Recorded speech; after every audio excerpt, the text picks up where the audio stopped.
Morning, everybody. Hope you're doing well. Hope you had a nice Thanksgiving. As you can see, I'm still out on the ski slopes for Thanksgiving, going backwards. If this gets you nauseous, let me know and I will change it. But I thought anything to keep you guys awake. All right. I posted some stuff yesterday on our iLearn page about the exam.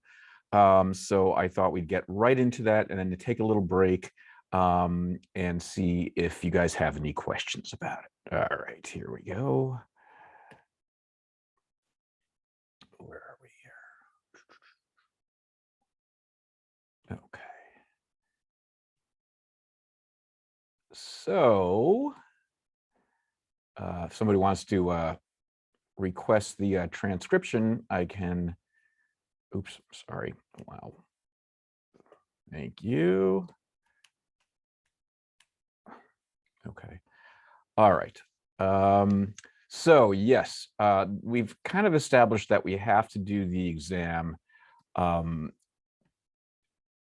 early enough so I can do the grading on Friday. It's a long story, but that's why I need you folks to have finished the exam by Thursday at midnight. So I will give you from Monday, the Monday 12:01 a.m. Through Thursday at midnight to take the exam. You're going to have a single period to do the exam, and right now, it looks like the exam will be about 100 minutes. It really depends on the number of questions. It will be at least 100 minutes. If there are more questions than we anticipated, I might extend that. I might give you a little bit more time than that, but that should be more than enough time. So, don't worry too much about it. And if you do get extended time through the Student Services Center, I will make sure that that is set up for you as well. Same deal as last time. It is open book, open note, open video, whatever you want to use. But you must take it alone. You can't be taking it with friends. And every once in a while, someone tries that. And we're very aware when that happens. So please do not do that. It's all on your own.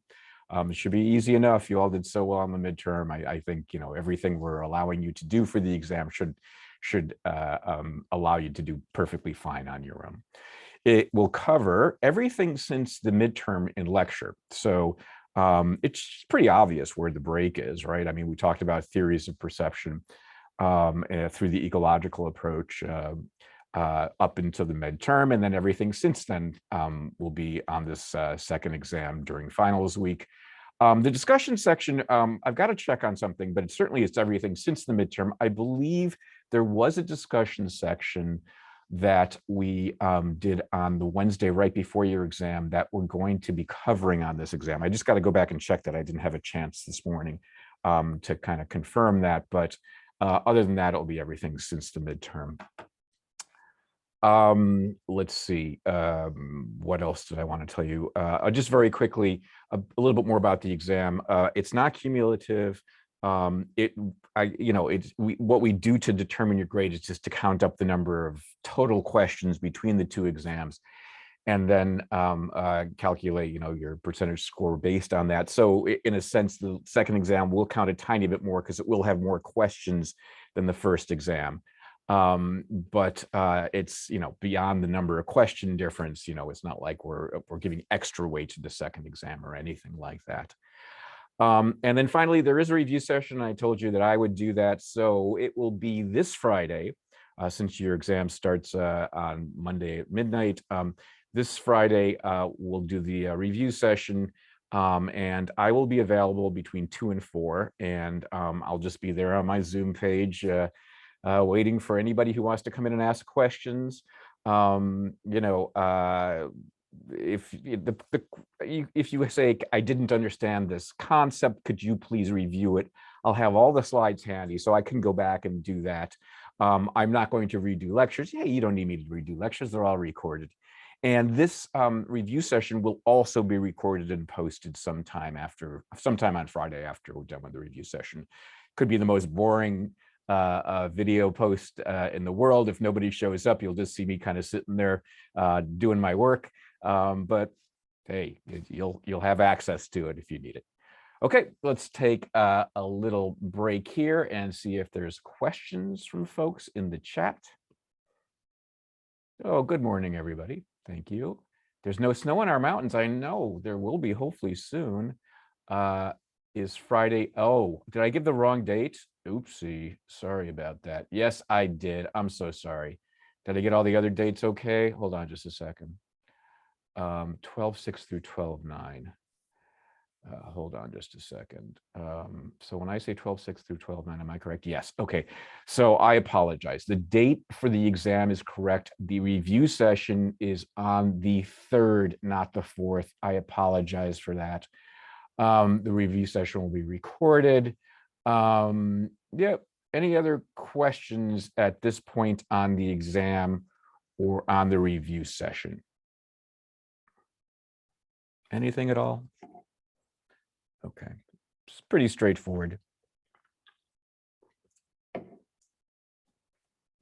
Okay, then we will continue our discussion of speech perception. And I'm going to share my screen again. And this time, oops, hold on, shoot. Don't panic. So when I say share my screen, I get the option of sharing sound and optimizing for video, because we do have some audio demonstrations and some video demonstrations today. I want to make sure that's going to work fine for you. So let's go ahead and share. And so, yes, in fact, this should say the 3rd. I apologize. Life's complicated. All right, especially the remote teaching. I drop dates all the time now. Okay, hopefully we'll not be remote teaching next quarter. Hopefully that will, even if we're going to be seeing each other's only the top of our faces because of having to wear masks, we will at least be in person in all classes. Keep your fingers crossed. Who knows what will happen between now and January. Okay, so let's go into where we left off last time. And just to remind you, we are talking about speech perception. We've moved from vision to audition in that sense. But we are looking at some bigger issues here, things that have to do with how we understand the brain in general. And that is the issue of modularity. And I've been kind of defining modularity using some kind of very rigid sorts of ideas of how a speciality in the brain might work. But even if all these kind of criteria of no conscious awareness of the process, cognitive impenetrability aren't discussed in all the contexts that you'll learn about modularity in other classes or speciality in other classes. There is something that is going to be consistent, and that is the idea that we have parts of the brain that have specialized function that is dedicated to a class of stimuli or a class of actions or something that really it's an area that's really dedicated to that. And it's got to be a little bit more than that, though. I mean, certainly, the issues of ecological relevance is going to be important. We aren't going to be wanting a special part of the brain for everything we might encounter, right? We want it to have, supreme ecological relevance or evolutionary importance, right? We don't want a part of the brain for listening to basketballs bounce or people slamming doors or something like that. We want it to be for something that's so evolutionarily important that it's worth dedicating a piece of the brain to doing it, like speech, okay, or like faces for vision. So we've been evaluating whether or not that's the case for faces and whether that's the case for speech, whether it makes sense and whether there's evidence for it. And so we've kind of gone parallel in our discussion of faces and speech, and you'll see why either today or on Thursday, why we are really kind of concentrating on these two functions for evaluating the notion of modularity. So we discussed a couple of the characteristics of speech, being universal, maybe not having the conscious awareness, so that we, analogous to how we perceive faces, we can perceive speech in signals and auditory signals that we know are not speech. And we demonstrated that through sine wave speech. Remember that, which we did last time. that you're hearing whistles, you're hearing computer type sounds, kind of sounds like R2D2 to me, but you can hear speech in it, even without having a conscious awareness that this is not a speech signal. Kind of speech emerges out, and you can hear sentences in it, which is pretty cool. It's like seeing, I think, the faces in rocks and the faces in cars and things like that. We talked about the evidence for predisposition. We will be talking a little bit more about that in just a second.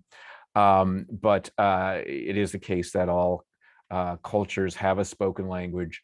There's lots of research on infants perceiving speech, and it seems like they can make speech distinctions into very early ages, you'll learn.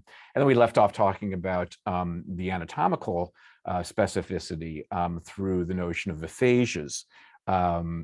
I think we briefly mentioned that, as I remember. The idea that, in fact, there's evidence that there is a type of brain damage that seems to specifically affect language and our speech capabilities. There's a couple of types. There's the type that affects kind of the production of language, which is the more common type of aphasia, where people have a stroke and then have trouble speaking. And there's also a type of aphasia called receptive aphasia, where people have a stroke and have trouble understanding speech, and it also affects their spoken speech too, but in a little bit of a different way. And the idea is, in general, that there's been damage to a part of the brain that is responsible for speech perception, production, potentially, which would be supportive of the notion that we have a specialized component in the brain for that function, for the language, for the speech function. So all these things would seem to support the idea that there's a modularity for speech, potentially involving both production and perception. We've been most concentrating on perception in our discussion, of course. But there's one other thing I think we need to evaluate, and it's actually it's an issue that is going to pretty much take up the rest of our lecture, and that's the idea that it's one thing to say there's a specialized part of the brain to do a function like speech. It's another thing to say, well, it has a specialized area because it has specialized function. In other words, there is a functionally distinct aspect to a module in the brain that's specialized, right? It's not going to be much use to us if we just have a special part of the brain and it doesn't then kind of facilitate a easier or more efficient type of perception. And we talked about that in the context of faces, right? We said that the face module not only is specialized, but it has these kind of special processing characteristics, right, that allow us to perceive faces in a more efficient manner. And we speculated that might have something to do with using holistic information as well as featural information to do our analysis on faces. And along with that came the idea that we could, bring in multiple sensory modalities to perceive faces, all that sort of thing. So we want to find the same thing for speech. So just like faces seem to be perceived differently, maybe more efficiently than other types of stimuli, other types of visual stimuli, like houses, dogs, whatever. We would hope the same thing would be true of speech, that we would see some kind of functional distinctiveness, some sort of processing distinctiveness that doesn't seem to hold for other types of sounds. In other words, speech perception should be perceived in a way that's different from other sounds, just like it was true for faces, it seemed. And that's what we're going to be spending most of our discussion on today, looking for this functional distinctiveness for speech perception. Okay, good. There's an introduction to our general topic. And so now what I'm going to do is talk about some potential evidence for that functional distinctiveness. The first type I'm going to be talking about is called categorical perception. I think I'll introduce this by talking a little bit about something which is how sounds are perceived. Gosh, this little baby guitar doesn't show up too good. There it is, little baby guitar. Doesn't show up too good on the screen. Well, It's nice to know I can play guitar while I'm skiing. But the reason I'm bringing this out is because I want to again remind you that when it comes to sounds, there's this kind of psychophysics you learned about in your discussion section, that there are dimensions of sound that correspond to dimensions of our perception. And one of them is pitch, right? So as I increase, basically what I'm doing is I'm moving up the fretboard here. As I'm increasing the frequency of the sound, we have a perception of an increasing pitch, right? The pitch is going up. Right? We hear pitch going up. There's other dimensions too that were discussed in your discussion section, but let's talk about pitch today. And if I asked you, how you could characterize that increasing pitch, say, yeah, I hear it increasing a little bit at a time. Right? There's lots of ways you can do this here. You can, if you don't want to use the frets, you can increase the pitch this way. Can you hear that? Maybe not. Hold on. I'm using a little bar here to make it smooth. There it goes. You get that? Sound good? Okay. It's kind of noisy, but what I'm trying to show you is it sounds kind of like it's continuously increasing. And that's very often how we perceive sounds, we kind of perceive sounds along some continuum, right? The same thing would be true of loudness. I can increase the loudness slowly. It's very quiet. Right? And so what I'm doing basically is I'm increasing a dimension of the sound a little at a time, and it sounds like that. It sounds like it's continuously changing. Let's see if the same thing is true of speech. And what I've got here is some stimuli I made myself a few years ago. I'm very proud of it, so I'm going to play it for you. And basically what I did is I recorded myself saying the word say, S-A-Y, saying the word say. This is in fact, kind of how phonetically it would be portrayed, but that's okay. Don't worry about that. So here is, oh boy, okay. Here is the word say. Hopefully you'll be able to hear this okay. Say. Say. Good. Say. That hopefully sounded like the word say to everybody. And now, okay, by the way, that's what it looks like. There's, if you're interested, this is again just frequency. We saw this last class when these are called spectrograms. If you're interested, oh yeah, I think you need to know that. This is called a spectrogram that's showing frequency along this axis, time along that axis, and then how dark these smudges are is going to tell you something about the intensity of the signal. And so this is say. I'll do that again. Say. Now, this is magic, right? You can make a say into a stay by doing this, by adding a little silent piece right here. And that's what this is showing on this spectrogram. I've kind of just did some editing in one of these free programs you can get that edits sound. Probably, your music app will allow you to do some of this to some degree. You can add like little pieces of silence into the sound. And when you do that, just for this particular word, say, you end up with something that sounds like stay. Say. Yeah. Say. Hopefully it sounds like stay. Say. Depends on the speakers you're listening to. I mean, for me, it absolutely does sound like stay. If you had earbuds in, hopefully it would sound pretty clearly like stay. And I just made that myself. I made my word say into stay by adding a tiny bit of silence there. Okay, it's, I don't know, maybe 1/10 of a second of silence. Okay, so here's the thing you can do though. Now that you've established that you have the word say, which is the normal word, and your kind of edited word stay, you can slowly change the word say into stay in equal steps. Okay, and so that's what I'm going to do for you. I'm going to change say into stay in equal steps. And if it's like our, frequency dimension, it should sound like it's going slowly from say into stay. Okay, right? You're slowly changing a dimension of the sound. In this case, it's how much silence we're adding. And I'm just going to add 1/10 of the silence of this each time. And it should sound like it's slowly going from say to stay, just like slowly going up in pitch. This is what it sounds like. And then I want you to think about whether it is changing slowly for you to go from say to stay. Say, say,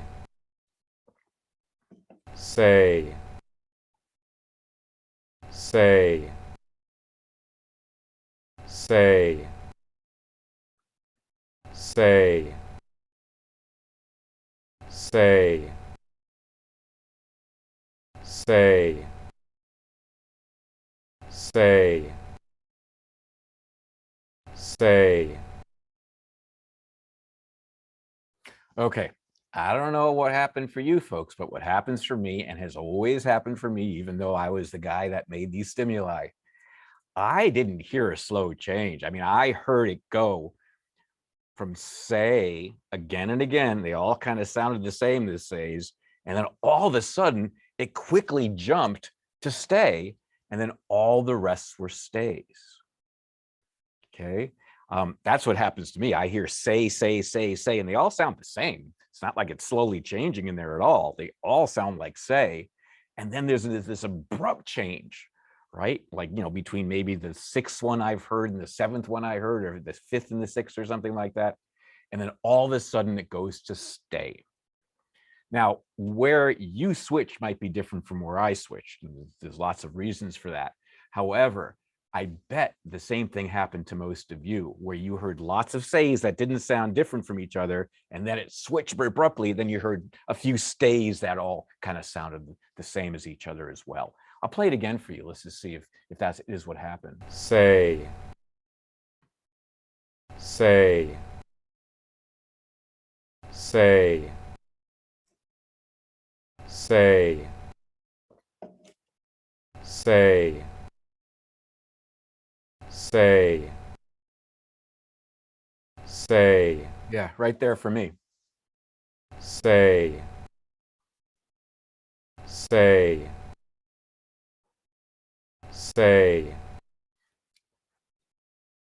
In other words, it would be analogous for me, like me changing the pitch. Here, let me try this here. Oh boy, you can't see the neck very well, but okay, here I go. I'm going to increase the pitch or increase the frequency by, going up like this, but you're going to hear it not change. So it'll be like this.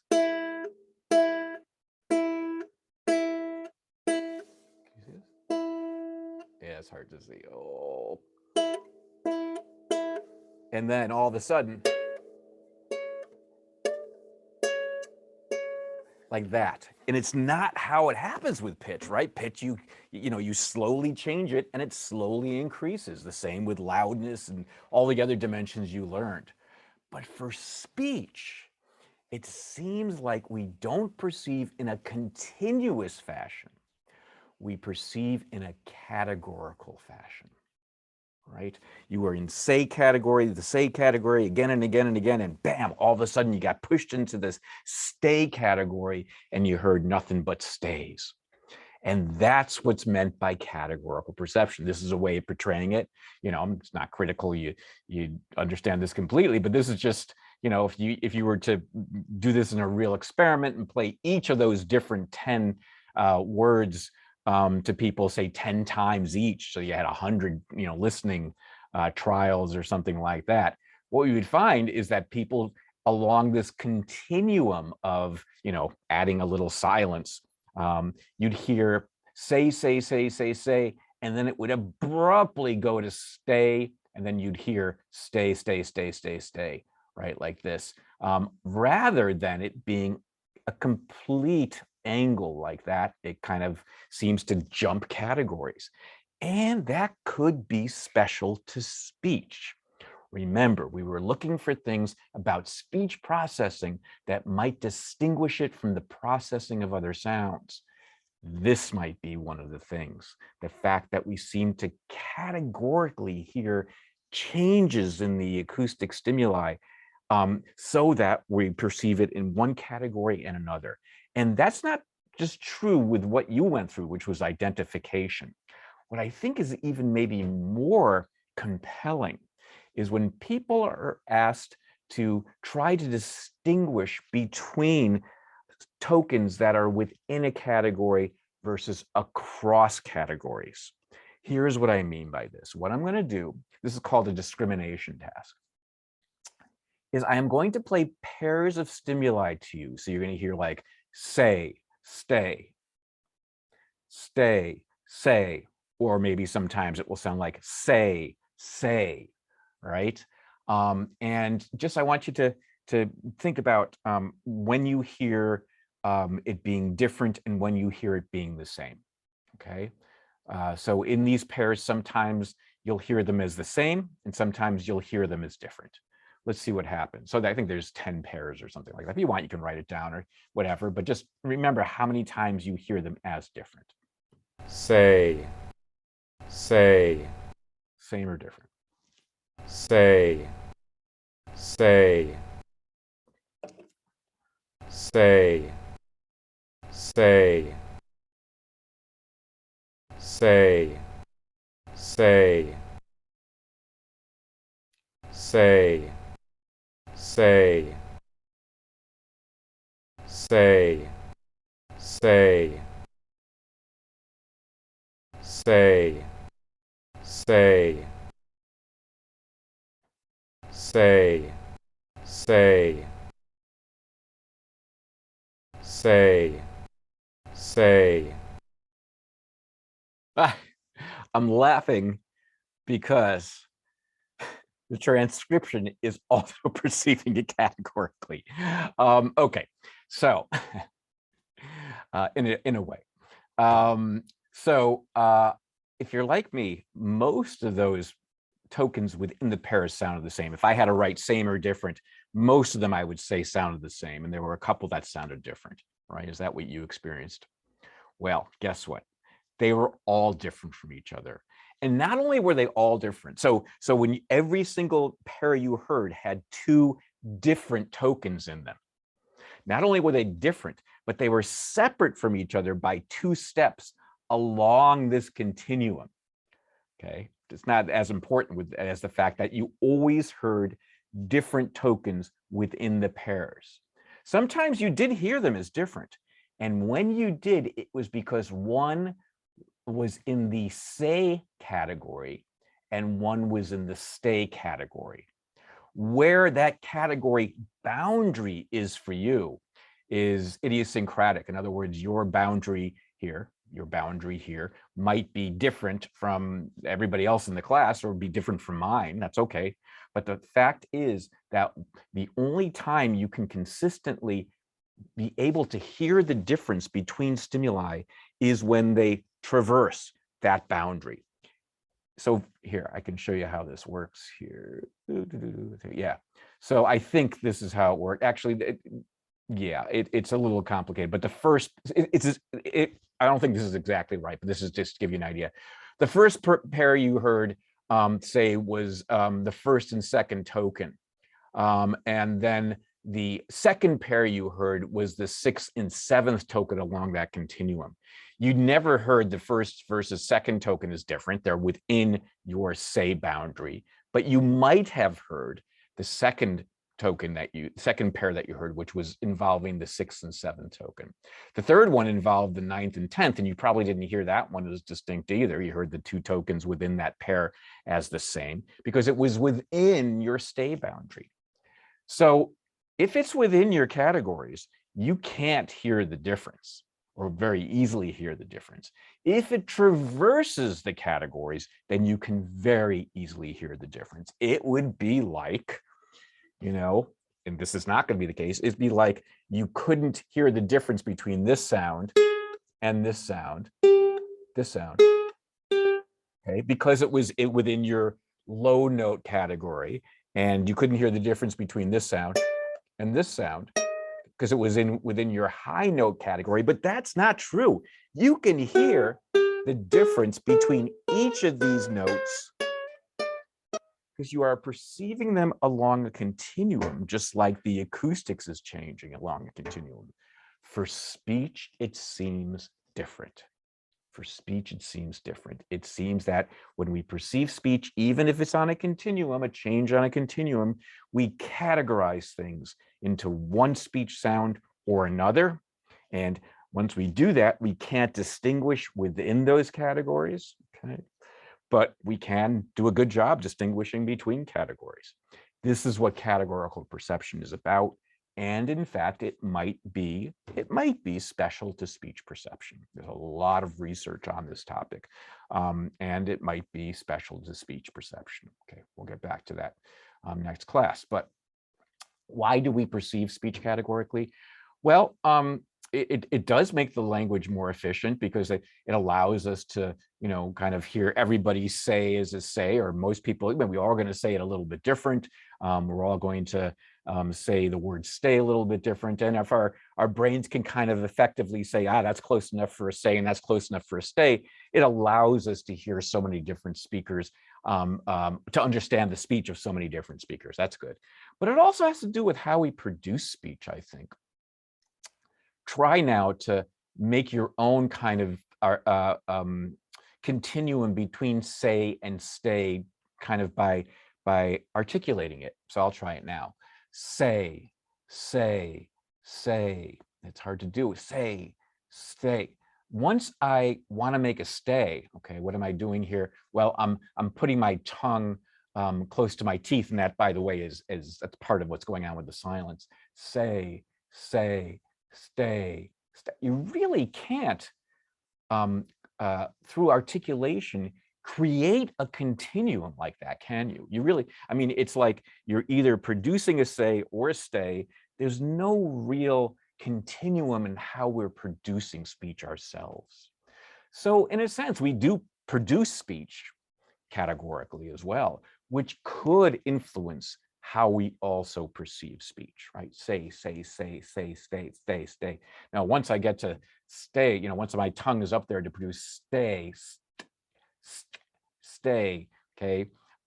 It's not like I can do something in between say and stay. My tongue, my kind of coordination in my articulators doesn't allow that. And that production category, that categorical production probably does influence how we perceive speech ourselves. Cool. Okay. Now, understanding categorical perception, let's now talk a little bit about development. Remember, we discussed this last slide a little bit. Okay, how do you test speech with infants? Because we're going to see if they categorically perceive. Basically, that's the question we're going to ask. Do infants categorically perceive speech like we do? Adults do. And how you test that is through a habituation technique. I can't remember if we talked about that. I don't think we really did.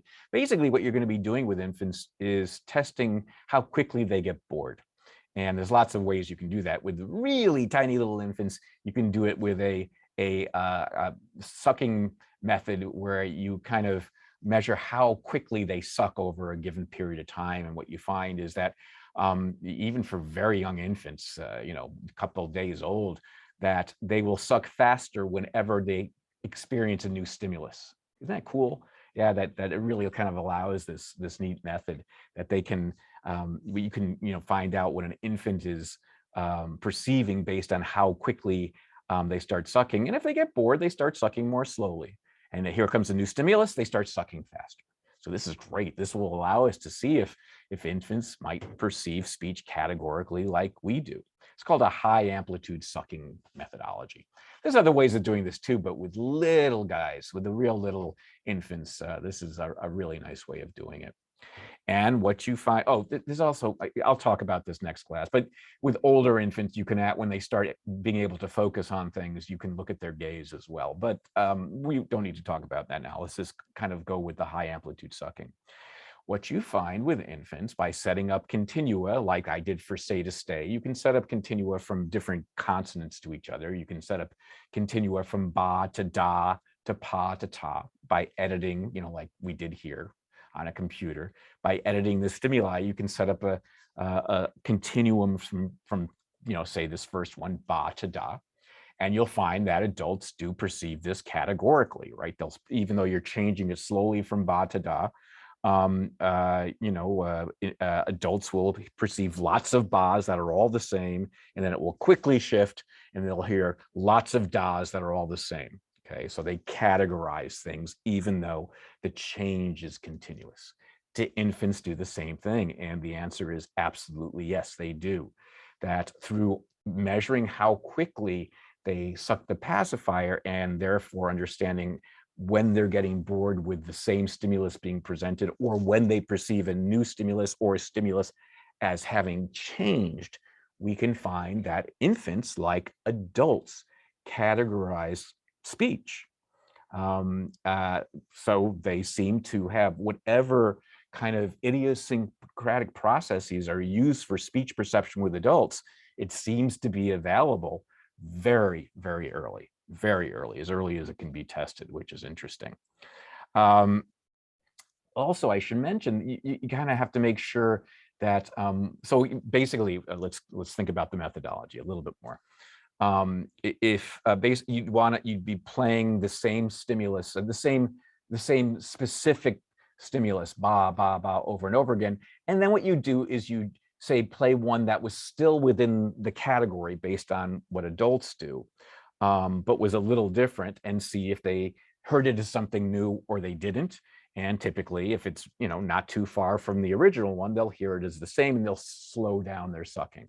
If then you traverse that boundary, okay, for the infant, and you play a ba first and over again, say that's kind of close to the boundary here, and then play a da that is just on the other side of the boundary, they will start sucking more quickly, showing that they have heard a new stimulus. That's how this works.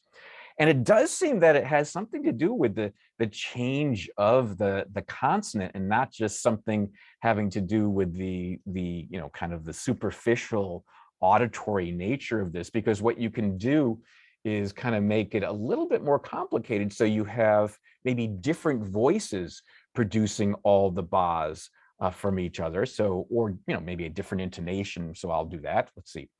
An infant might hear this, ba, ba, ba, ba.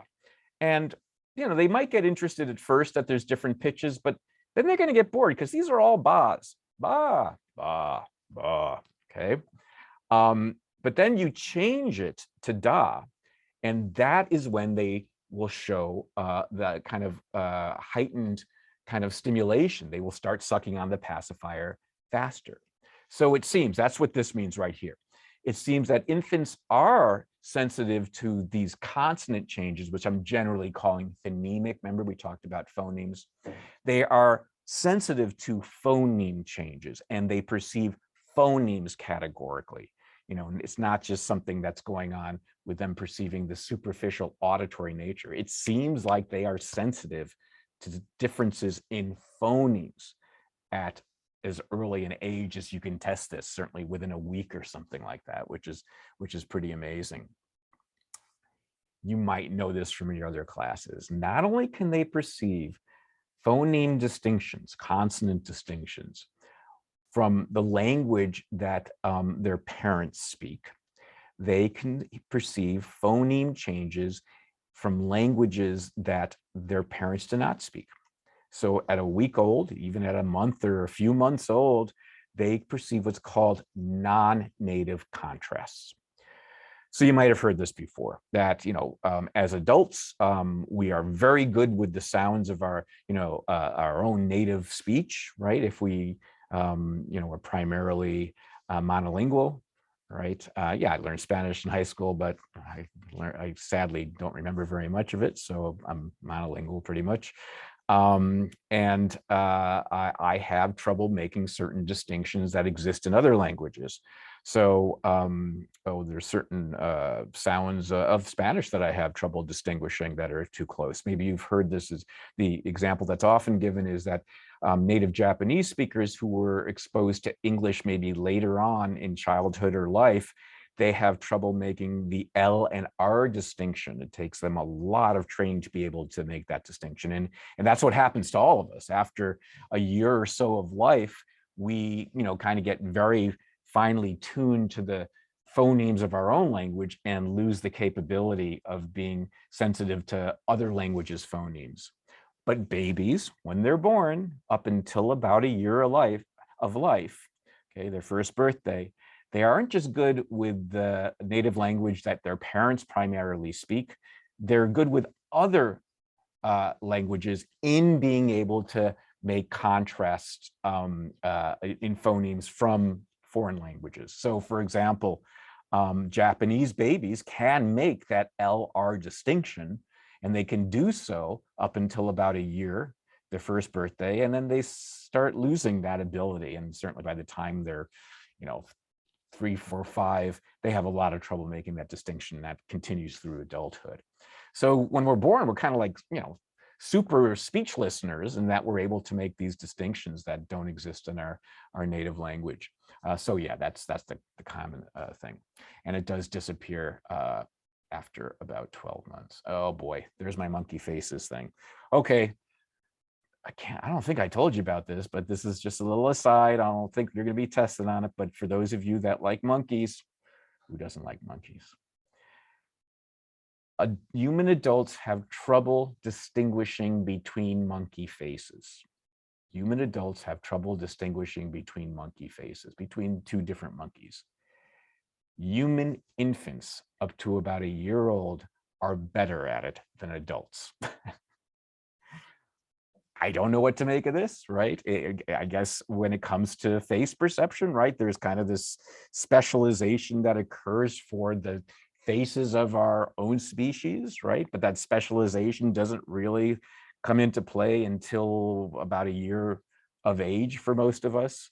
So yeah, when you were born, you were better at distinguishing monkey faces than you are now, for those of you that enjoy monkeys. But it's interesting that you do find that kind of parallel sort of time course of specialization, of fine tuning that occurs within the first year of life for speech perception and for face perception. Cool. Good time to take our little break and ask a question. Let's see if there's questions here. Okay, what exactly is a token? I'm sorry, I use that term maybe a little bit too loosely. I'm just talking about a stimulus. Listening to a speech token would be the specific stimulus. Don't worry about. It's not. It is in fact a term that's used more for the description of a speech stimulus than, say, for a face stimulus or something like that. But it really just refers to, a specific stimulus in say an experiment or something like that. I apologize. I'm just so used to talking about speech stimuli as tokens. My mistake, truly. Jen Ellis. Oh, there was one more. It's identification, being able to recognize speech category. Okay, Kayla Lani. Identification is just identifying. So maybe I didn't use that term either before today. But when I say identification, it's just when I asked you to tell me what you heard, you were identifying the speech word, or syllable or whatever. You're just identifying it. And what I was doing is contrasting that with discrimination, which is an important distinction, in that in discrimination, you're played two stimuli, two sounds, okay, two tokens, right? And just asked to say whether they're the same or different. You're not actually ever asked to say whether it's a say or stay in that task. You're just asked to say whether it's the same or different. So that's why I put the term identification up there. Okay, but what identification and discrimination, both those methods do, is it seemed to support, based on the results, seem to support the notion that speech is in fact perceived categorically. Good. How would this affect how we hear accents in speech? It's a really, really good question, Jenna. So the question is, do we, yes, well, what it does do to some degree is allow us to hear accented speech as speech that's recognizable. So, certainly the sound we hear when somebody with a thick accent says, oops, Okay, I realize I just paused. I lost my ski slope. Hopefully you're better now. When you hear somebody with a thick accent say the word say or stay, they're going to say it a little bit different, but they're going to say it in a way that allows us to continue to categorize these things in the way we typically categorize non-accented speech. However, you're right, there has to be another way that we're noticing the accent, or another way, even more generally, that we're noticing that it's a say that Rosenblum produced versus somebody else produced, right? So we've got these dual tasks. And that's an interesting question. And the idea, I think generally the way speech scientists think about this is that what categorical perception does is allows us to identify what the phonemes are. And then we have another process that might not be part of the speech module that allows us to say, oh, there's an accent on that speech, or oh, that's Rosenblum's speech, right? So the module might be most relevant to phoneme perception, because that's what it seems that we're perceiving categorically. Okay, that goes beyond what you're going to be responsible for, but I know some of you are really interested in these sorts of issues, so I'm kind of filling you in there. The module might be for phoneme perception specifically, for perceiving the sounds of speech, right? Not who the talker is, not what the accent is, but what is being said. Okay, cool. Let's do your question, your polling question, free question, coming right up. And this one, it has to do with something we went over last class. I should say, I did notice when I was putting these questions in today, both of these questions I'm giving you today are difficult. So don't freak out. I should, just warn you that the test is coming up, but I know these questions are difficult. I'm giving you the difficult questions, so you won't, be overwhelmed on the test. Don't worry if you don't get this, but it is from last class. It has to do with designing speech recognition programs, speech recognition computers. Why has it been so difficult? Why has it been so difficult to create a successful speech recognition program, meaning a speech recognition computer? Why has it taken so long for Siri? Why has it taken so long for Alexa, whatever? A, because formant transitions are specific to consonants. Okay, so when you see a specific formant transition, it's always specific to consonants. Is that true? And is that support why it's taken so long? Phonemes are co-articulated. C, formants do not change with vowel context. Or D, both B and C are true. And I'm going to give you a full minute for this one. And if you want to look back on your slides from last class, go ahead.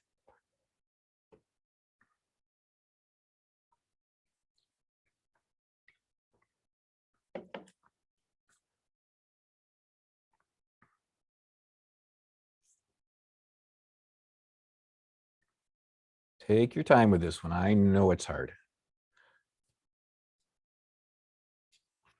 It's sneaky and hard, which is even worse.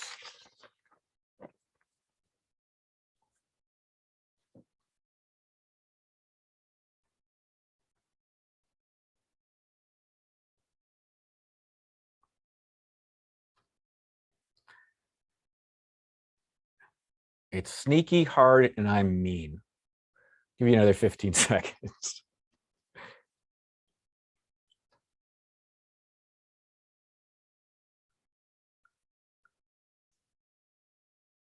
Yeah.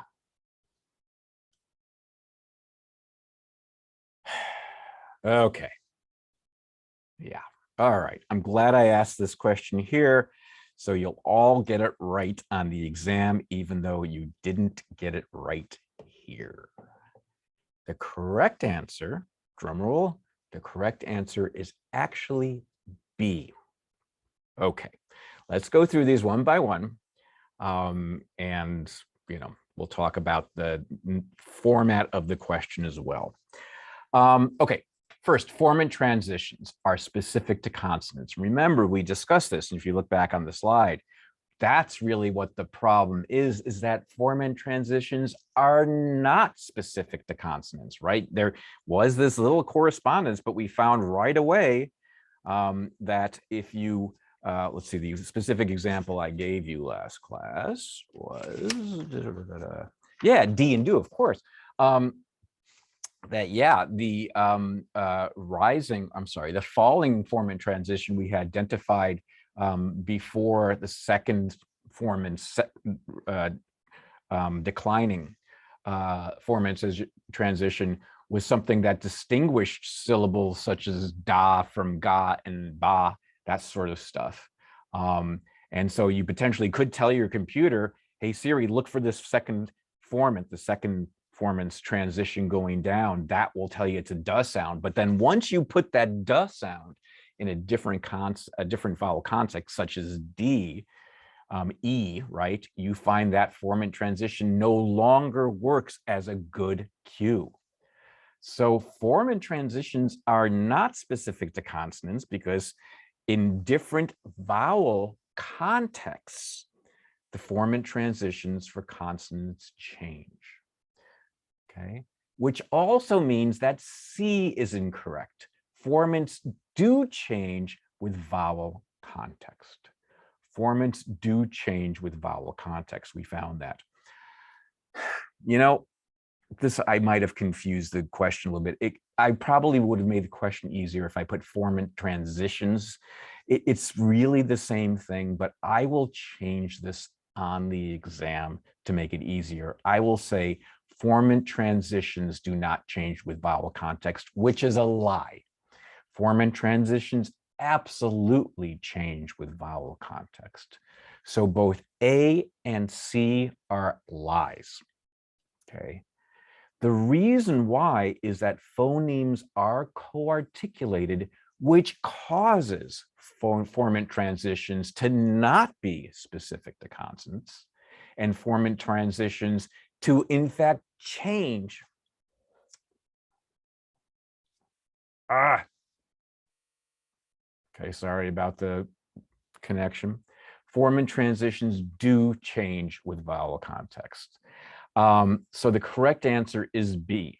It is a hard question. I realize that. I'm going to make it a little easier by putting the word transitions in here. Okay.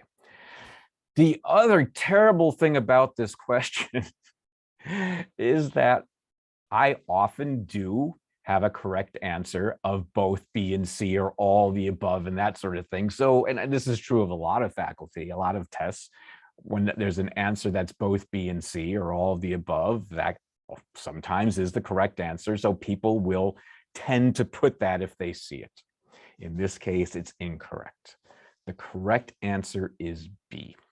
Okay. Hey, even if it's a hard question, now you have the answer to one of the hardest questions on your exam. So you should be thankful for that. Okay. Any questions on that question? Let's see, there's a chat question here. Oh, Jenna asks a follow-up question. So how would you explain why some people outside of Western culture could say our speech is weird? Some British people say we sound weird to them, as an example. So so why would people say foreign accents sound weird? I guess just familiarity. I mean, it's hard to know what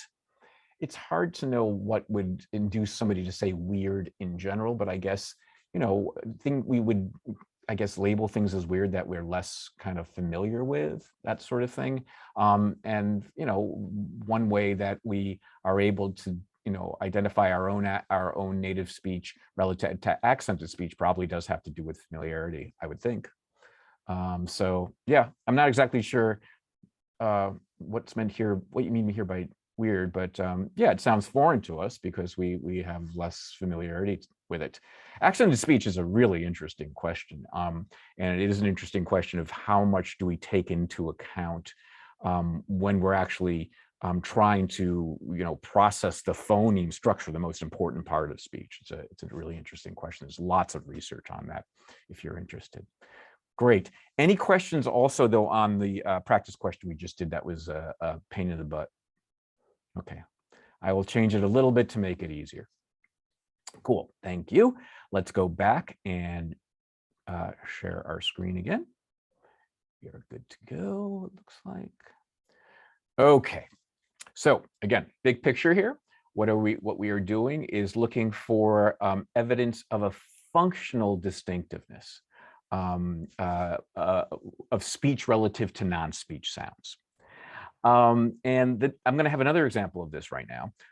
And this example is going to be called the, yeah, here, I'm skipping a slide here. It's called the speech loudness vocal effort effect. And it really has to do with loudness perception. Okay, so we talked about this when we were playing our little ukulele guitar thing here. You know, we have ways of nicely predicting how loud a sound will seem for somebody. Like, so I could play this sound. Hopefully you're hearing that. And I could do measures very easily. I could do it with my computer. I could do it with my iPhone right now, where I measure the acoustic intensity, how much energy is coming out of that guitar when I do that. And based on that, I can then make pretty good predictions of how loud people will say the sound is, say on a scale from 1 to 10, or you know, how much louder this sound is from this sound. You know, is it twice as loud? Is it 3 times as loud? By measuring the acoustic intensity, as well as some other characteristics, you know, like the frequency a little bit, and you know, the type of sound, guitar versus flute. Taking all those things into consideration, you know, perceptual psychologists can do a pretty good job at predicting how loud a person will say a sound is. Loud sound, soft sound, medium sound, that sort of thing. Okay, so you know, we can do a good job predicting how loud people hear a sound based on the energy. Energy, you know, the amount of energy corresponds to loudness of a sound. Generally, other things come into play too, you might know, but you know, that's good. That seems true of every sound except for speech. And I'll show you what I mean by that. When it comes to how loud a speech sound seems to us, it's not easy to predict what it will be, what that loudness judgment will be, just based on the intensity of the sound. You'll see what I mean by this, okay?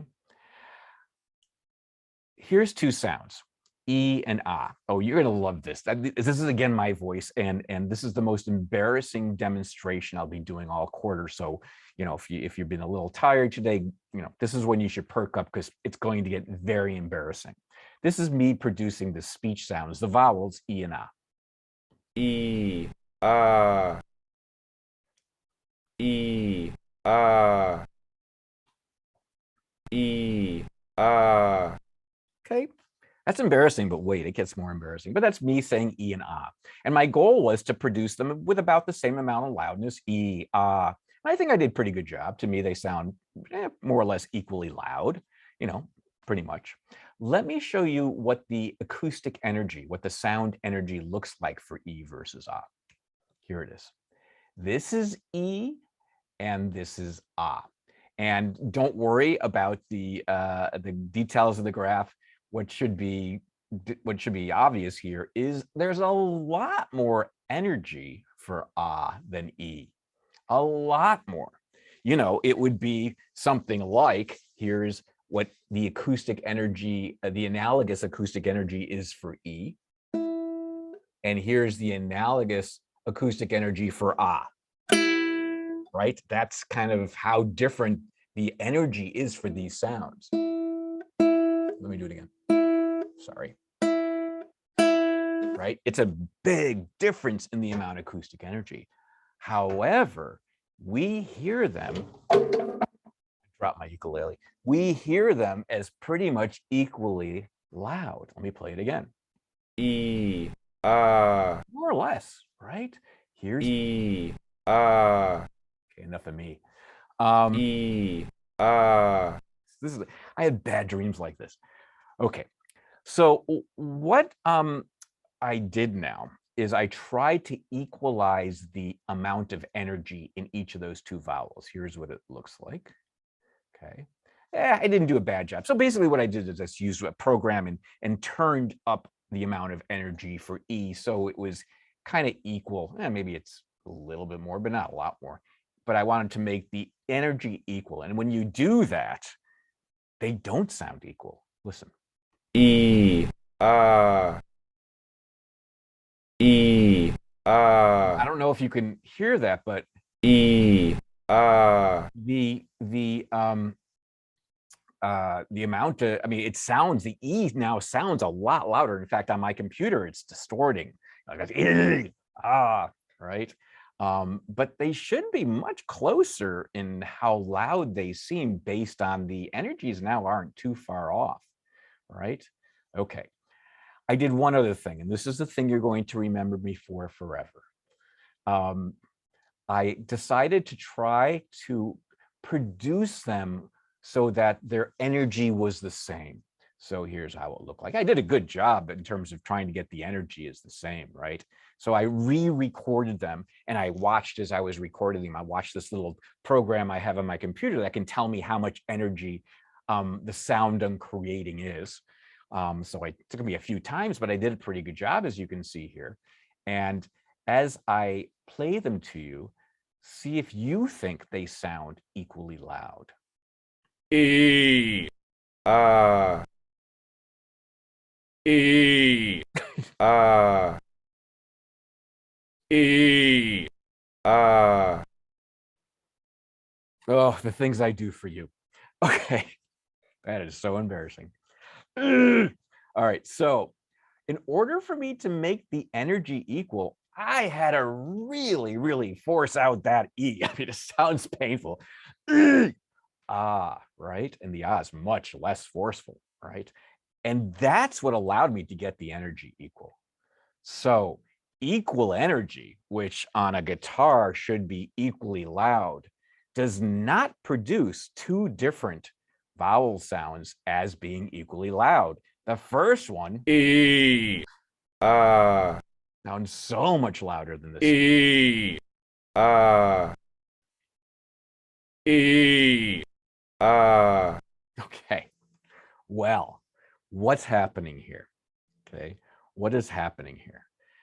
It seems like there's some sort of mismatch between the amount of acoustic energy that's created as we speak and how loud a speech sound will seem. It's not that clear correspondence between how loud a guitar note is. I'm sorry, how intense, how much energy a guitar note has and the loudness of that note. That's a pretty clear correspondence. Here, it seems very, very different. Why might that be the case? Well, let's think about, does it have any sort of function in language? And then we'll kind of get into the nitty gritty of what's happening. Does it have a function in language? Well, let's think about certain what does loudness in speech correspond to, and maybe intuitively what we could say is that loudness kind of corresponds to stress or accent in a syllable. What I mean here by accent is syllable accent or syllable stress. So for example, with the words object and object, okay, there's a number of noun pairs: permit, permit. In English, there's a number of these different pairs. And if I ask you what distinguishes object from object, you say, well, the first syllable is stressed in object, and the second syllable is stressed in object. Okay, object, object. Okay, well, what makes a syllable stressed perceptually? You say, well, I guess a stressed syllable to me sounds a little louder. Object. And that syllable on that word, the first syllable sounds a little louder to me, object. And for object, the second syllable sounds a little bit louder, right? I mean, if you were kind of pushed into it, if you were asked to say what is making the one syllable seem stressed in one word and the other syllable seems stressed in the other, you say, well, an object, that first word, the first syllable seems a little louder, object. In the second word, object, the second syllable sounds a little bit louder, object, okay? However, if you look at the actual acoustic energy for object and object, in both cases, the first syllable is actually more intense. Here's the words.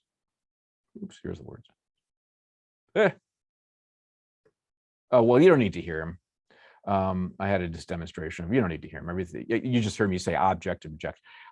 This is object, and this is object. And even though you experience the second syllable maybe as a little loud, you certainly experience it as stress, but you also experience it maybe as louder. It's not more acoustic intense. In both cases, the first syllable is more acoustically intense. So it could be that the reason we're not following acoustic intensity, the amount of energy when it comes to how loud we hear a syllable or speech sound, is it allows us to hear syllables as stressed and as louder, even if they're not more acoustically intense. That could be the reason. But really, what we're more interested in here is what's going on. What are we perceiving when we perceive the loudness of a speech sound? And it turns out the best way to predict speech sound loudness is to look at how that speech sound is produced. So you look at the talker and say, okay, I'm going to do some measurements on you, talker, and see if those measurements, those physical measurements on you, will allow us to predict how loud a sound will seem to a perceiver who's listening to that person. Okay, here's what I mean.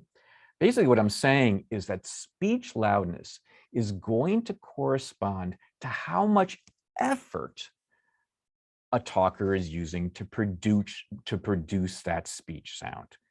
Okay.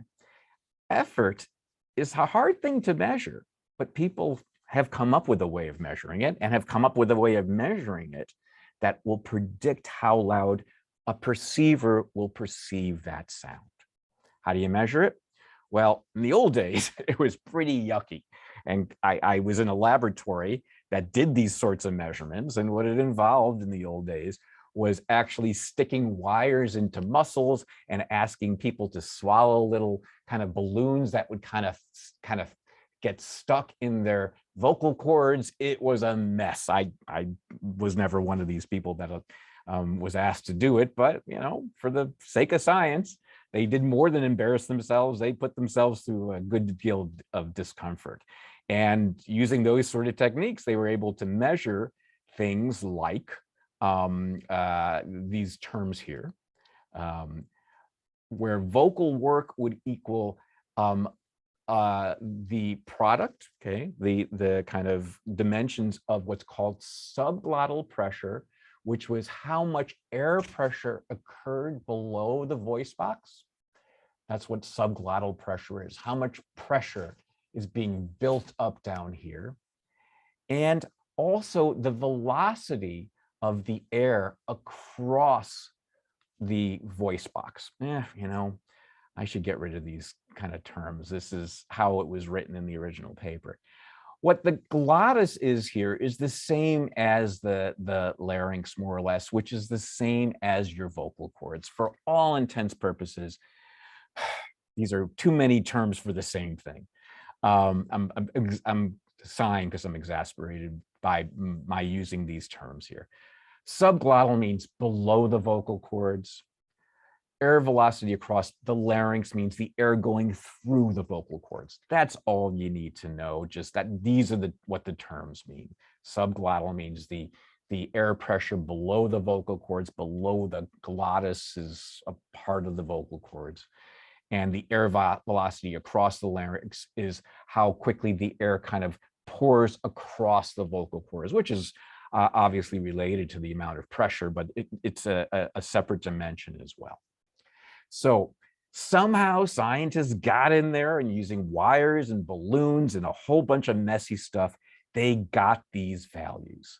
And they find that if you take these two values and from these values, you can end up with a measure of how much work went into the speech production of a vowel, for example, of a vowel E versus ah. So you measure somebody building up the pressure as they go in E, and measuring how quickly the air is moving across the vocal cords. You can come up with a number for that. And then you have them do the same thing. You have them produce ah, ah, and you measure how much pressure is building up below the vocal cords, and then how much air is, how quickly the air is going through the vocal cords. And that's a different measure for ah. Those numbers for E and A are going to be the best predictor of how loud the sound will seem to other people who are listening. Okay, so it's not the acoustic energy that predicts speech loudness in perception. It's the amount of effort that went into the speech production, the amount of physiological effort that goes into the speech production that determines how loud a sound will seem to somebody else. Okay, which is kind of interesting. What it suggests that when it comes to judging speech loudness and possibly stress syllables, that sort of thing, we're kind of ignoring the kind of, I guess, superficial aspect of the acoustic signal, how much energy there is. We're kind of ignoring that to some degree, and we're perceiving something about the articulation that's involved in producing the speech. What I'm saying here is that we hear articulation when it comes to speech. We hear what a speech producer, what a speech articulator, what the talker is doing with their articulators. Okay, that's what we're really listening for. How much effort is going into that production of a vowel?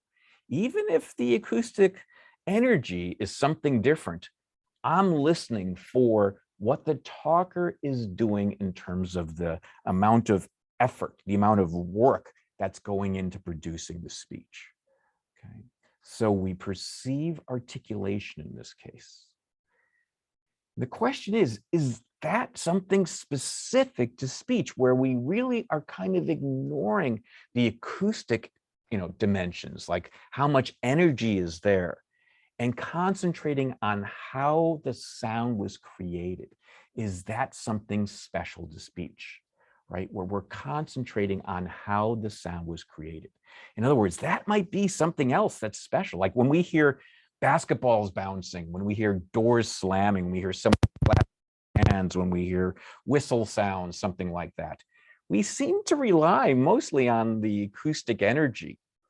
But when it comes to speech, okay, it seems we kind of ignore the acoustic energy and use some sort of complex sound to determine how those sounds were created. We concentrate on the physiology of the talker in making judgments about speech. Okay, so we're basically judging something about how the sound was created to judge things about speech, which isn't true of non-speech sounds. Turns out to be a really important component that might, again, functionally distinguish speech from non-speech perception. Okay, cool. How are we doing with time? We got 6 minutes. Let's continue talking about one other characteristic of speech that might be special relative to other sounds. And that has to do with the multi-sensory aspect of speech. And an effect you may have learned about some point. It's kind of popular on the internet, embarrassingly for me to some degree. I'm going to basically show you a face here, and hopefully the synchrony will be okay. I'm going to show you a face articulating syllables, simple syllables, bas, things like that, bas, das, das, vas. And I just want you to watch the face and listen to the syllables, and I'm hoping that the synchrony is okay. So I will be able to, kind of maybe note to yourself what syllables you're hearing. Okay, let's go ahead and show this. There'll be, I think, 4 different syllables. Ba, ba, ba, ba. Okay, I'm hoping the Zoom synchrony was okay. Zoom's gotten, over the last year, Zoom's gotten a lot better with the synchrony issue, the audio-visual synchrony, but I imagine it's still not perfect, and maybe it's better for some of you than others.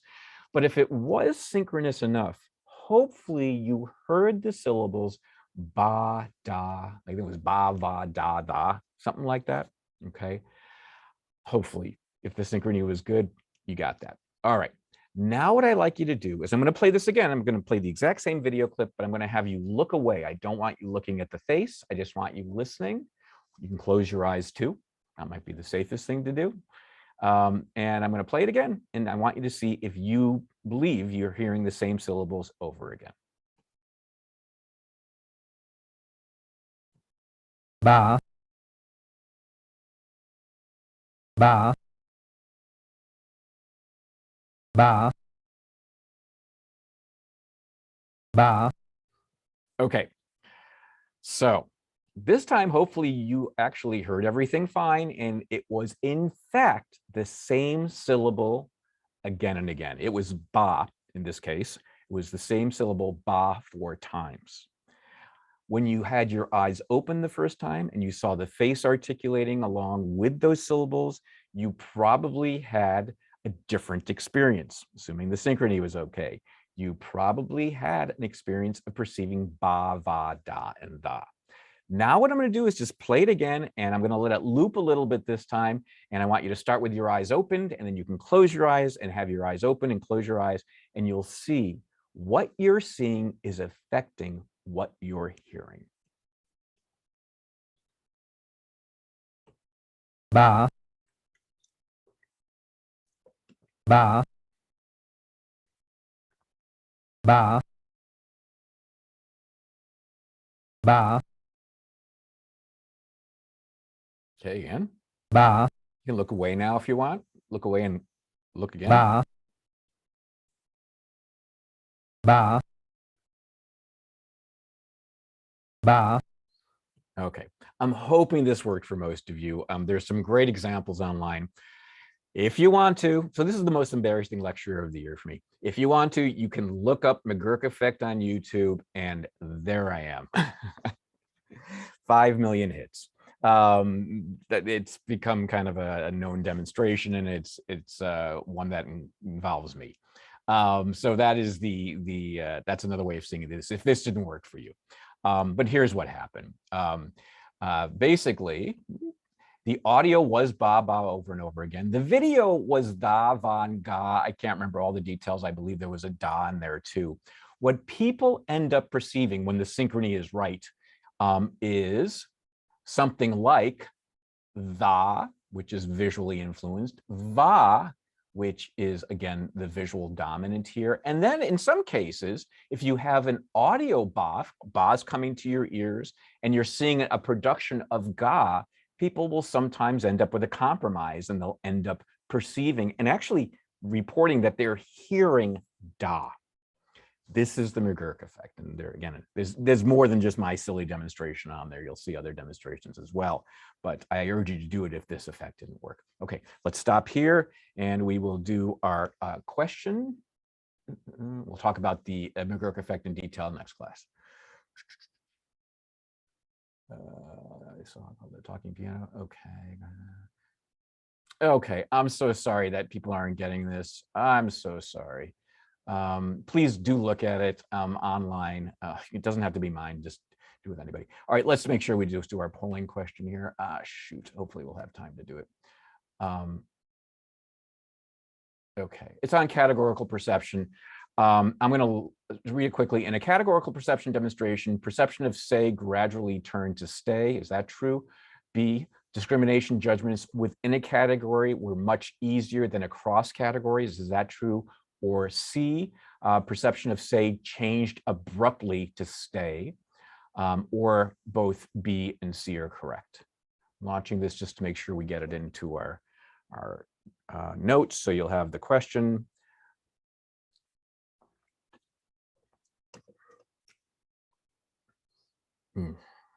Okay.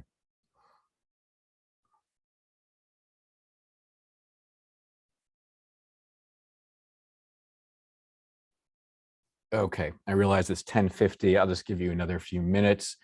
I'll come back to this question. I guess I'll have to come back to this question next class, but let me end here and give you the answer. Is actually another tricky question. The answer is C. B is incorrect. Judgments within a category were not easier. They're harder within the category. They're easier across categories. And perception of say does not gradually turn to stay, right? It goes say, and then it abruptly turns to stay, and then you're within stay. So the correct answer here is C. I will go a little bit more into this at the beginning of the next class. Okay, see you Thursday.